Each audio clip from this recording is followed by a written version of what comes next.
Hi friends, welcome back to my channel. ನಾನು ಮಾಡ್ತಾ ಇರ್ತಕ್ಕಂಥ ಇಂದಿನ ರೆಸಿಪಿ ಬೆಳಗ್ಗೆ ತಿಂಡಿಗೆ, ಬ್ರೇಕ್ಫಾಸ್ಟ್ಗೆ, ಮಕ್ಕಳು ಲಂಚ್ ಬಾಕ್ಸಿಗೂ ಅಷ್ಟೇ ತುಂಬ ಇಷ್ಟಪಟ್ಟು ತಿನ್ನೋವಂಥ ರಾಗಿ ದೋಸೆ. ಸಿಂಪಲಾಗಿ ಮಾಡ್ಕೊಳ್ಳೋಣ. ಅರ್ಧ ಬಟ್ಲಷ್ಟು ರವೆನ ನೆನೆಸ್ಕೊಂಡಿದ್ದೀನಿ. ಹಾಗೆ ಕಾಲು ಬಟ್ಲಷ್ಟು ಕಾಯಿ ಎಲ್ಲನೂ ಒಂದೊಂದೇ ಜಾರಿಗೆ ಹಾಕ್ಕೊಳ್ಳೋಣ. ಈಗ ಕಾಯಿ ಹಾಕಿದ್ದೀನಿ. ಮತ್ತು ಒಂದು ಅರ್ಧ ಇಂಚಷ್ಟು ಶುಂಠಿ, ಒಂದು 4ರಷ್ಟು ಹಸಿಮೆಣ್ಸಿನ್ಕಾಯಿ. ಖಾರ ಬೇಕು ಅಂದರೆ ಇನ್ನೊಂದೆರಡು ಹಾಕ್ಕೊಡಿ, ಇಲ್ಲ ಖಾರ ಎಷ್ಟು ಬೇಡ ಅಂತಂದರೆ 2-3 ಹಾಕ್ಕೊಂಡು ಸಾಕಾಗುತ್ತೆ. ಒಂದು ಈರುಳ್ಳಿ. ಈಗ ನೆನೆಸಿರ್ತಕ್ಕಂಥ ರವೆನ ಒಂದು 10 ನಿಮಿಷದ ಕಾಲ ಮುಂಚೆ ನೆನೆಸ್ಕೊಂಡು ರುಬ್ಕೊಂಡ್ರೂ ಆಗುತ್ತೆ. ರುಬ್ಬೋದ್ರಿಂದ ಏನದು ಮೆತ್ತಗಾಗುತ್ತೆ. ಈಗ ಸ್ವಲ್ಪ ನೀರನ್ನು ಸೇರಿಸ್ಕೊಂಡು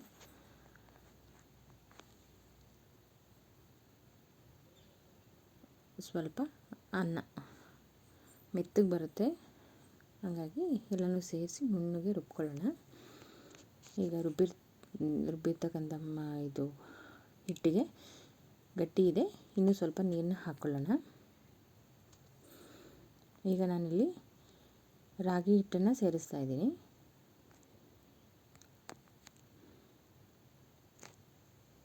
ಈ ಹಿಟ್ಟಿಗೆ ಬೇಕಾದ್ರೆ ನೀವು ಮೈದಾ ಹಿಟ್ಟು ಹಾಕ್ಕೋಬೋದು, ಗೋಧಿ ಹಿಟ್ಟು ಹಾಕ್ಕೋಬೋದು, ಅಕ್ಕಿ ಹಿಟ್ಟನ್ನು ಸಹ ಹಾಕ್ಕೊಂಡು ಸೇಮ್ ಇದೇ ರೀತಿಯಾಗಿ ನಮ್ಗೆ ಯಾವ ದೋಸೆ ಇಷ್ಟ ಆಗುತ್ತೋ ಆ ಹಿಟ್ಟನ್ನ ಸೇರಿಸ್ಕೊಂಡು, ಇಲ್ಲ ಮಿಲೆಟ್ ಹಿಟ್ಟು ಬರುತ್ತೆ ಅದನ್ನು ಬೇಕಾದ್ರೆ ಹಾಕ್ಕೊಂಡು ಮಾಡ್ಕೋಬೋದು.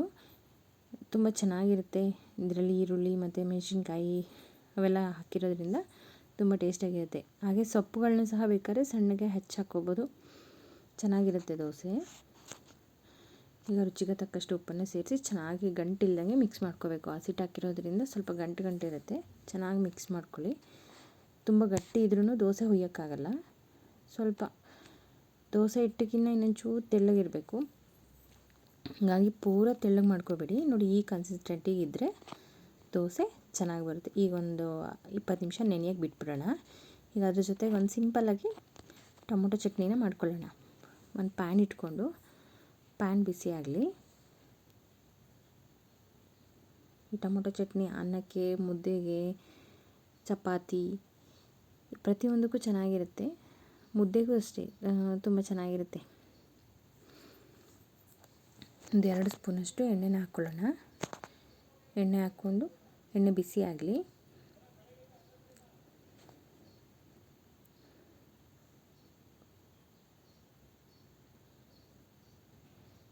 ಈಗ ಎಣ್ಣೆ ಬಿಸಿಯಾಗಿದೆ.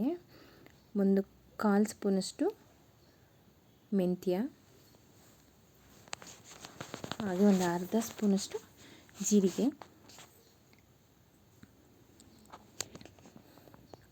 ಒಂದು 1/4 ಸ್ಪೂನಷ್ಟು ಸಾಸಿವೆ, ಒಂದು 1/4 ಸ್ಪೂನಷ್ಟು ಮೆಣಸು. ಸಾಸಿವೆ ಅವೆಲ್ಲ ಚೆನ್ನಾಗಿ ಆಗಿದೆ. ಈ ಬಣ್ಣಕ್ಕೆ ಬರೋಂಗೆ ಹುರ್ಕೋಬೇಕು. ಅದಾದಮೇಲೆ ಒಣಮೆಣ್ಸಿನ್ಕಾಯಿ. ನಾನಿಲ್ಲಿ ಖಾರಕ್ಕೆ ಗುಂಟೂರು ಮೆಣಸಿನ್ಕಾಯಿ ಪ್ಲಸ್ ಬ್ಯಾಡಗೆ ಮೆಣಸಿನ್ಕಾಯಿ ಕಲರ್ಗೆ ಎರಡೂ ಹಾಕಿದ್ದೀನಿ. 8-10. ಹಾಗೆ ಒಂದು ಈರುಳ್ಳಿನ ಕಟ್ ಮಾಡಿ ಹಾಕಿದ್ದೀವಿ. 5-6 ಬೆಳ್ಳುಳ್ಳಿ ಹೆಸಲು, ಸ್ವಲ್ಪ ಕರಿಬೇವಿನ ಸೊಪ್ಪು. ಇವೆಲ್ಲ ಸ್ವಲ್ಪ ಚೆನ್ನಾಗಿ ಫ್ರೈ ಆಗಲಿ. ಇವೆಲ್ಲ ಫ್ರೈ ಆಗ್ತಿದ್ದಂಗೆ ಹಚ್ಚಿರ್ತಕ್ಕಂಥ ಟೊಮೊಟೊನ ತೊಳೆದು ಹಚ್ಚಿಟ್ಕೊಂಡಿರಿ. ಹಚ್ಚಿರ್ತಕ್ಕಂಥ ಕ್ವಾಂಟಿಟಿ ನಾವು ಎಷ್ಟು ಜನಕ್ಕೆ ಬೇಕು ಅನ್ನೋದ್ರ ಮೇಲೆ ಈರುಳ್ಳಿ ಮತ್ತು ಇವೆಲ್ಲನೂ ಅಷ್ಟೇ. ನಾನಿಲ್ಲಿ 2 ಟೊಮೊಟೊನ ಹಾಕ್ತಾಯಿದ್ದೀನಿ. ದಪ್ಪಕ್ಕಿತ್ತು ಸ್ವಲ್ಪ. ನೀವು ಯಾವ ಟೊಮೊಟೊದಲ್ಲಿ ಬೇಕಾದ್ರೂ ಮಾಡ್ಕೋಬೋದು. ನಾನಿಲ್ಲಿ ಹುಳಿ ಟೊಮೊಟೊದಲ್ಲೇ ಮಾಡ್ತಾಯಿದ್ದೀನಿ. ನೀವು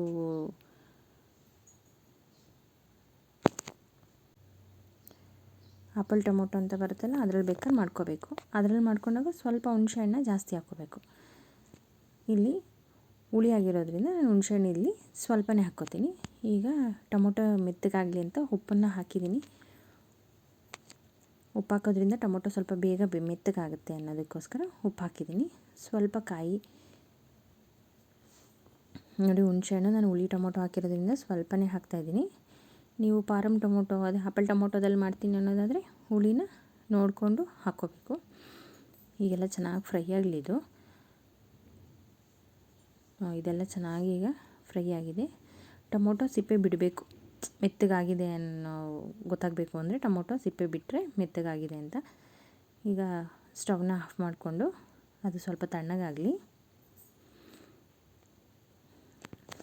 ಅದು ತಣ್ಣಗಾದಮೇಲೆ ಒಂದು ಮಿಕ್ಸಿ ಜಾರ್ ತೊಗೊಂಡು ಈ ತಣ್ಣಗಾಗಿರ್ತಕ್ಕಂಥ ಮಸಾಲೆಗೆ ಸ್ವಲ್ಪ ಕೊತ್ತಂಬರಿ ಸೊಪ್ಪನ್ನು ಆ್ಯಡ್ ಮಾಡಿಕೊಂಡು ನೀರನ್ನು ಸೇರಿಸ್ಕೊಂಡು ನುಣ್ಣಗೆ ರುಬ್ಕೊಳ್ಳೋಣ.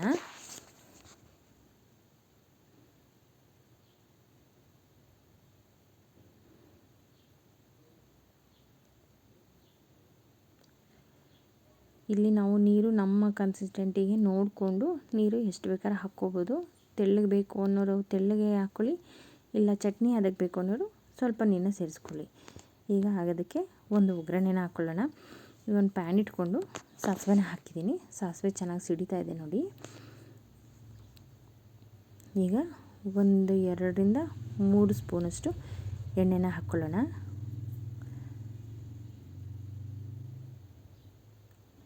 ಎಣ್ಣೆ ಕಾಯ್ದಮೇಲೆ ಸ್ವಲ್ಪ ಜೀರಿಗೆನ ಹಾಕ್ಕೊಳ್ಳೋಣ.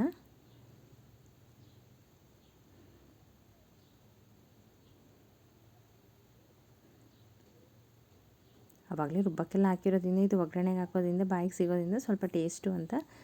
ಪ್ಲಸ್ ಜೀರಿಗೆ ಆರೋಗ್ಯಕ್ಕೆ ಸ್ವಲ್ಪ ಆರೋಗ್ಯಕ್ಕೆ ತುಂಬ ಒಳ್ಳೆಯದಲ್ವ, ಅದಕ್ಕಾಗಿ ಸ್ವಲ್ಪನೇ ಹಾಕ್ತಾಯಿದ್ದೀನಿ ಫಸ್ಟ್ ರುಬ್ಬಕ್ಕೂ ಹಾಕಿರೋದ್ರಿಂದ. ಹಾಗೆ 2ರಿಂದ 3 ಸ್ಪೂನಷ್ಟು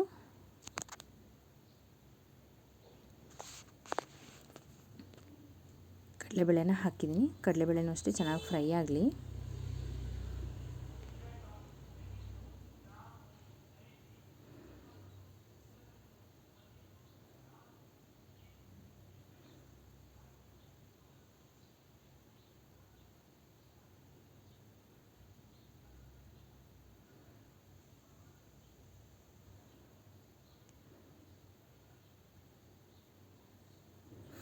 ಕಡಲೆಬೇಳೆನೂ ಫ್ರೈ ಆಗಿದೆ. ಈಗ ಕಡಲೆಬೇಳೆ ಬಣ್ಣ ಚೇಂಜ್ ಆಗಿದೆ.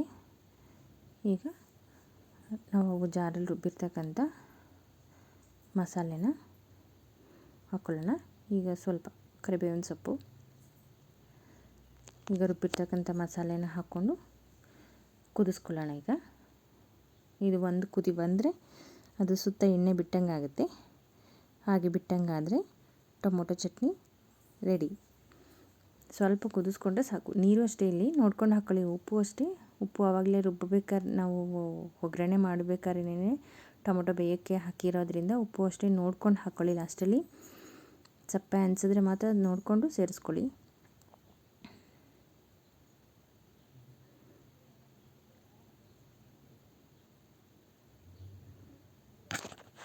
ಇದು ಎಲ್ಲ ಆವಾಗಲೇ ಮಸಾಲೆ ಬೆಂದಿರೋದ್ರಿಂದ ಇದು ಬೇಗನೆ ಮಸಾಲೆ ಇದಾಗ್ಬಿಡುತ್ತೆ. ನಾನು ಸಪ್ಪೆ ಇತ್ತು ಅಂತ ಲಾಸ್ಟಲ್ಲಿ ಸ್ವಲ್ಪ ಉಪ್ಪನ್ನು ಸೇರಿಸ್ತಾ ಇದ್ದೀನಿ ನೋಡಿ. ಈಗ ಸುತ್ತ ಎಣ್ಣೆ ಅಂಶ ಎಲ್ಲ ಬಿಡ್ತಾ ಇರೋದ್ರಿಂದ ಟೊಮೊಟೊ ಚಟ್ನಿ ರೆಡಿ. ಈಗ ಫಸ್ಟ್ ಒಂದು ತವಾನ ಇಟ್ಕೊಂಡು ಹಾಗೆ ದೋಸೆನ ಹಾಕ್ಕೊಳ್ಳೋಣ.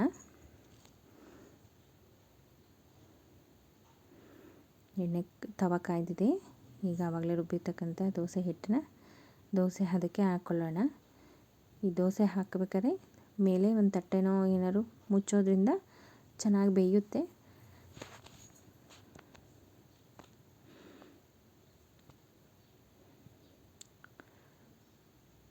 ಅಂದರೆ ಮೀಡಿಯಮ್ ಉರಿಲೇ ಬೇಯಿಸಬೇಕು. ತೀರಾ ಜೋರು ಉರಿ ಇಟ್ಕೊಂಡ್ರೆ ಇದು ಸ್ವಲ್ಪ ಸೀದಂಗೆ ಆಗುತ್ತೆ. ಹಾಗಾಗಿ ಮೀಡಿಯಮ್ ಉರಿಲೇ ಇಟ್ಕೊಂಡು ಎರಡೂ ಕಡೆಯೂ ಚೆನ್ನಾಗಿ ಬೇಯಿಸ್ಕೊಳ್ಳೋಣ. ಈ ದೋಸೆಗೆ ಎಣ್ಣೆ ಬೇಕಾದ್ರೆ ಹಾಕ್ಕೋಬೋದು, ಇಲ್ಲ ಬೆಣ್ಣೆ ಬೇಕಾದ್ರೆ ಹಾಕ್ಕೋಬೋದು ಮೇಲೆ, ಇಲ್ಲ ತುಪ್ಪ ಬೇಕಾದ್ರೆ ಹಾಕ್ಕೋಬೋದು. ನಿಮ್ಮ ಇಷ್ಟದಂಗೆ ಯಾವುದನ್ನು ಬೇಕಾದ್ರೆ ಹಾಕ್ಕೊಂಡು ಬೇಯಿಸ್ಕೊಳ್ಳೋದು. ಯಾರು ನನ್ನ ಚಾನಲ್ನ ಫಸ್ಟ್ ಟೈಮ್ ನೋಡ್ತಾ ಇದ್ದೀರೋ ಅವರೆಲ್ಲರೂ ಫ್ಯಾಮಿಲಿ ಫ್ರೆಂಡ್ಸ್ ಜೊತೆ ಶೇರ್ ಮಾಡಿ, ವಿಡಿಯೋಗೆ ಲೈಕ್ ಮಾಡಿ. ಏನೇ ಮಿಸ್ಟೇಕ್ ಆಗಿದ್ರೂ ಕಮೆಂಟಲ್ಲಿ ತಿಳಿಸಿ. ನೋಡಿ ಇಲ್ಲಿ ಚೆನ್ನಾಗಿ ಬೆಂದಿದೆ. ನಾನಿಲ್ಲಿ ಎಣ್ಣೆನೇ ಹಾಕ್ತಾಯಿದ್ದೀನಿ. ಸ್ವಲ್ಪ ಮೃದುವಾಗಿರೋದ್ರಿಂದ ಜೋರಾಗಿ ಎತ್ತಕ್ಕೆ ಹೋದರೆ ಕಿತ್ತೋಗುತ್ತೆ. ಸ್ವಲ್ಪ ನಿಧಾನಕ್ಕೆ ದೋಸೆನೇ ತೆಗಿಬೇಕು. ತುಂಬ ಮೃದುವಾಗಿರುತ್ತೆ. ಅನ್ನ ಮತ್ತು ಈರುಳ್ಳಿ ಅದೆಲ್ಲ ಹಾಕಿರೋದ್ರಿಂದ ತಿನ್ನೋಕ್ಕೆ ತುಂಬಾ ಟೇಸ್ಟಾಗಿರುತ್ತೆ. ಅಂದರೆ ಎತ್ತಬೇಕಾದ್ರೆ ಸ್ವಲ್ಪ ನಿಧಾನಕ್ಕೆ ಎತ್ಕೋಬೇಕು.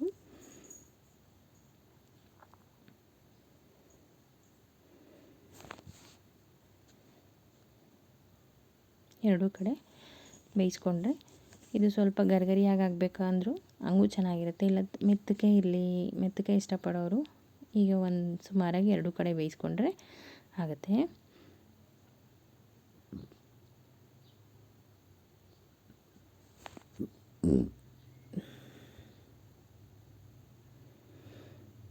ನೋಡಿ ಈಗ ಬೆಂದಿದೆ. ಈಗ ಎಲ್ಲ ದೋಸೆಗಳನ್ನ ಹಾಗೇ ಒಂದೊಂದು ಹಾಗೆ ಹಾಕ್ಕೊಳ್ಳೋಣ. ಈಗ ರಾಗಿ ದೋಸೆ ಟೊಮೊಟೊ ಚಟ್ನಿ ಸವಿಯಲು ಸಿದ್ಧ.